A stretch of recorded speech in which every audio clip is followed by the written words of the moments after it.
Everyone, ये video जो है वो क्लास 4 के स्टूडेंट्स के लिए है और क्लास 4 में आज हम लोग एसएसटी का लेसन 2 करने वाले हैं जिसका टाइटल है the northern plains.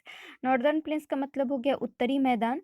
The northern plains of India यानी कि देखिए जो आपको हम लोगों का हमारे देश का जो आपको उत्तरी मैदान है वो दुनिया के सबसे उपजाऊ क्षेत्रों में से एक है। इस प्लेन्स में यानी कि इन मैदानों में जो है एलुवियल सॉइल यानी कि जलोढ़ मिट्टी पाई जाती है। ये बहुत ही ज़्यादा उपजाऊ होती हैं और ये जो है नदियों के डिपॉजिट यानी कि नदियों के द्वारा जो आपको लाया जाता है ना मिट्टी, उसके द्वारा ये प्लेन बना हुआ है। The soil is renewed every year यानी कि हर एक साल जो है नदियाँ नया मिट्टी ले आती हैं, जिसके कारण जो है यहाँ की मिट्टी हर एक साल बदलते रहती है, नई मिट्टी आती रहती है। ये जो मैदान है वो आपको पंजाब से लेकर आसाम के पंजाब के पश्चिमी क्षेत्र से लेकर आसाम के पूर्वी क्षेत्र तक फैला हुआ है, लगभग 2500 किलोमीटर तक। The plains are wider in the west and narrower in the east यानी कि ये मैदान जो है वो पश्चिम दिशा की तरफ चौड़े हैं और पूर्वी दिशा की तरफ थोड़े से पतले हैं। ये प्लेन्स जो हैं, ये मैदान जो है वो मुख्यतः 3 नदियों के से बने हुए हैं, इंदु नदी और गंगा नदी और इसके अलावा ब्रह्मपुत्र नदी। पहले हम इंदस सिस्टम समझ लेते हैं।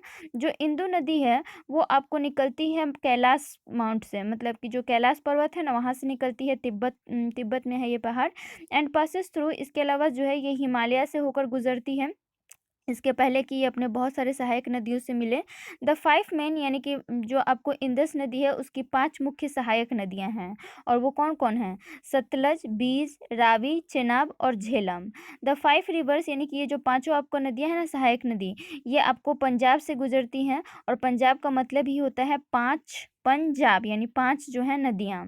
A river basin is an area यानी कि आपको नदी का जो बेसिन होता है वो आपको एक ऐसा क्षेत्र होता है जहाँ पर नदी और उसके ट्रिब्यूटरीज क्या करती हैं, आपको मिलती हैं या फिर उसका पानी लेकर आती हैं। वाइल सतलज बेसिन यानी कि भारत का जो while Sutlej basin is mainly in Indian territory यानी कि जो सतलज नदी का बेसिन है वो मुख्यतः भारत के ही क्षेत्रफल में पड़ता है, लेकिन इसका जो है आपको काफ़ी बड़ा हिस्सा जो है इंदस वैली का वो पाकिस्तान में भी पड़ता है। इसको सिंधु नदी भी कहा जाता है। The river Indus flowing through a large area यानी कि जो आपको ये इंदस नदी है वो पाकिस्तान के एक बड़े से क्षेत्रफल से होकर गुजरती है और उसके बाद अंततः ये जाकर अरब सागर में गिर जाती है। अब है गंगा बेसिन। जो गंगा बेसिन है वो आपको काफ़ी इंपॉर्टेंट है उत्तरी मैदान में। ये गंगा नदी जो है वो गंगोत्री से निकलती है और इसके बाद जो है वो हम लोगों का सबसे पहले मैदानी क्षेत्र में आती है उत्तराखंड के हरिद्वार में। बिफोर रीचिंग हरिद्वार यानी कि हरिद्वार पहुंचने से पहले जो है इसमें भगीरथी, अलकनंदा और मंदाकिनी जैसी नदियां जो हैं वो आकर मिल जाती हैं। द मोस्ट इम्पॉर्टेंट ट्रिब्यूटरी यानी कि गंगा की सबसे महत्वपूर्ण सहायक नदी है यमुना, जो कि इलाहाबाद में मिलती है गंगा से। इलाहाबाद कहाँ है? यूपी में है। द मीटिंग प्लेस और ये जो गंगा और यमुना का जो मीटिंग प्लेस है जहाँ पर ये दोनों मिलती हैं, इस जगह को हम लोग संगम के नाम से जानते हैं। इसके अलावा यमुना जो है उसमें चंबल, सिंध, बेतवा और केन नदियाँ भी जो हैं वो साउथ से आकर मिलती हैं। द अदर मोस्ट इम्पोर्टेंट जो आपके गंगा नदी की अन्य मुख्य सहायक नदियाँ हैं जो कि इसको उत्तर से आकर मिलती हैं, वो कौन कौन सी नदियाँ हैं?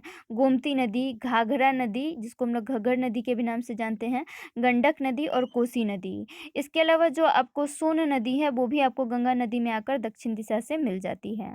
The river Ganga and its various tributaries flow through यानी कि जो गंगा नदी है और इसकी महत्वपूर्ण सहायक नदियां हैं वो आपको उत्तराखंड, उत्तर प्रदेश, बिहार, झारखंड, वेस्ट बंगाल के कई सारे क्षेत्रों से होकर गुजरती हैं। मैंने इंपॉर्टेंट यानी कि कई सारे आपके ऐतिहासिक और धार्मिक स्थल जो हैं वो गंगा नदी के तट पर स्थित हैं। इलाहाबाद, हरिद्वार, बनारस ये सभी जो है गंगा नदी के ही तट पर स्थित हैं। दे आर फेमस, ये सब क्या हैं? आपके महत्वपूर्ण धार्मिक केंद्र हैं।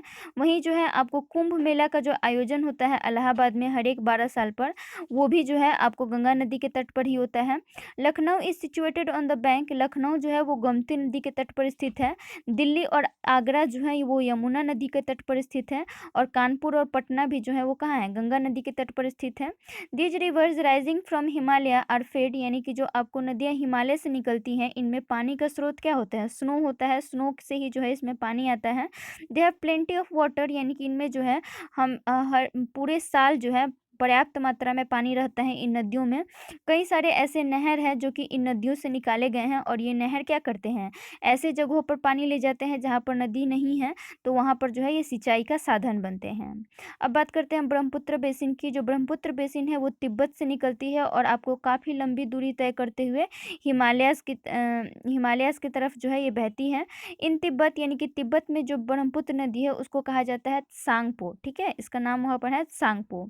It then turns to south, इसके बाद जो है ये आपको दक्षिण दिशा की तरफ मुड़ती है और साउथ वेस्ट यानी कि दक्षिण पश्चिम दिशा की तरफ मुड़ते हुए जो है वो कहाँ आकर बहने लगती है, आसाम की घाटी में आकर बहने लगती है।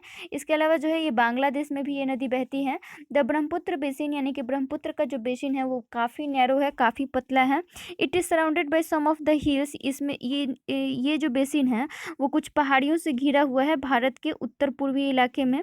The river Brahmaputra also flow through, यानी कि जो ब्रह्मपुत्र नदी है वो आपको ऐसे क्षेत्रों से भी होकर गुजरती है जहाँ पर काफ़ी तेज वर्षा होती है। यही कारण है कि एक तो बारिश हो रहा है, ऊपर से ये नदी गुजर रही है, तो इन एरियाज़ में जो है फ्लड आ जाते हैं रेनी सीजन के दौरान और काफ़ी ज़्यादा नुकसान पहुँचाते हैं जान और माल को। The river Ganga and Brahmaputra join together in the lower course, यानी कि जो आपको गंगा और ब्रह्मपुत्र नदी है वो आपको जाकर मिलती हैं और आपको दुनिया का सबसे बड़ा डेल्टा बनाती हैं और उस डेल्टा का नाम क्या है, सुंदरबन डेल्टा। ये पश्चिम बंगाल में है।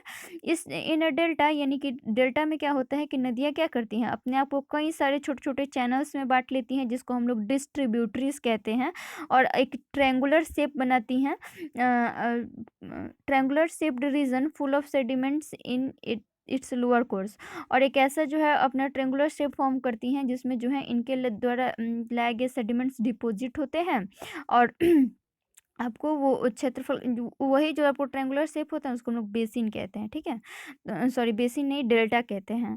तो दुनिया का सबसे बड़ा डेल्टा है सुंदरबन डेल्टा जो कि गंगा और ब्रह्मपुत्र नदी से मिलकर बनता है। A major part of Sundarban delta यानी कि सुंदरबन डेल्टा का जो बहुत बड़ा एक हिस्सा है वो बांग्लादेश में है। वहाँ पर कई तरीके के आपके जानवर जैसे कि हाथी, बाघ, क्रोकोडाइल वगैरह पाए जाते हैं। The Ganga and the Brahmaputra यानी कि गंगा और ब्रह्मपुत्र अंततः जाकर बंगाल की खाड़ी में गिर जाती हैं और इन नदियों का पानी जो है आजकल काफ़ी ज़्यादा पोल्यूट हो गया है, काफ़ी ज़्यादा प्रदूषित हो गया है क्योंकि लोग जो हैं आपको इंडस्ट्रियल वेस्ट काफ़ी ज़्यादा इनमें बहा देते हैं जो आपको कल कारखाना से निकला हुआ कचरा होता है। द गवर्नमेंट हैज़ टेकन यानी कि सरकार ने जो है गंगा एक्शन प्लान को शुरू किया है ताकि इसके पानी को प्यूरिफाई किया जा सके। अब आप लोग इसका एक्सरसाइज कर लीजिए। Northern plain x tends for about, इसमें 25 किलोमीटर 2500 के आगे टिक मान लीजिए। मोस्ट इंपॉर्टेंट ट्रिब्यूटरी, इसमें आप यमुना के आगे टिक मान लीजिए। लखनऊ इज सिचुएटेड, लखनऊ कौन सी नदी के तट पर बसा हुआ है, गोमती के आगे टिक मान लीजिए। The Brahmaputra basin is very Brahmaputra basin जो है वो काफ़ी ज़्यादा वाइड है। ब्रह्मपुत्र बेसिन जो है वो काफ़ी ज़्यादा ऐसे ये नैरो भी होता चला जाता है असम की तरफ। तो इंडिया में तो नैरो ही है तो इसलिए आप नैरो ही मारिएगा, इंडिया में नैरो है तो आप इसमें नैरो मारिएगा। चलिए, fill in the blanks with the correct words from the box, इस बॉक्स में से देखकर आपको भरना है। The soil of northern plain is alluvial, first वाले में आप एलुवियल भरिएगा। द नॉर्दर्न प्लेन एक्सटेंड, दूसरे वाले में आप 2500 भर लीजिएगा। थर्ड वाला में दिया हुआ है Indus valley rises from Kailash, Kailash भर लीजिएगा 3 वाले में। फोर्थ में दिया है Sutlej basin is mainly in dash territory तो इसको आप इंडियन भर लीजिएगा, Indian territory. The river Yamuna and Ganga and Yamuna joints at Allahabad भर लीजिएगा 5 वाले में। ट्रू फॉल्स कर लीजिए। The river Indus fall into bay of Bengal, नहीं ये फॉल्स है, एफ भर लीजिए, ये अरब सागर में जाकर गिरती है। There are main 5 tributaries of river Indus, ये ट्रू है, टी कर लीजिए। Varanasi is situated on the bank of Gomti river, ये फॉल्स है, इसको एफ कर लीजिए। Sundarban delta is only one in the Indian territory, ये भी फॉल्स है, इसको आप एफ कर लीजिए। The Ganga river flows through the valley of Assam, ये भी फॉल्स है, इसको आप एफ कर लीजिए, इसमें ब्रह्मपुत्र नदी बहती है। मैच द फॉलोइंग कर लीजिए। गोमती गोमती जो है वो क्या है, ए tributary of Ganga, Ganga fourth वाले से मिला लीजिए। चंबल, चंबल जो है वो आपको क्या है, ट्रिब्यूटरी ऑफ यमुना, यमुना से मिला 5 वाले से मिला लीजिए। सतलज जो है वो ट्रिब्यूटरी ऑफ इंदस, फर्स्ट वाले से मिला लीजिए। असम वैली, इसको आप मिला लीजिए, असम वैली को आप मिला लीजिए रिवर ब्रह्मपुत्र से, और कोसी को आप मिला लीजिए द सिटी ऑफ लखनऊ से। ये हो गया आप लोग का आज का होमवर्क, ये सारा एक्सरसाइज करना है और इस चैप्टर को रीडिंग डालना है। डन, देते हैं आज के लिए इतना ही। Thank you very much.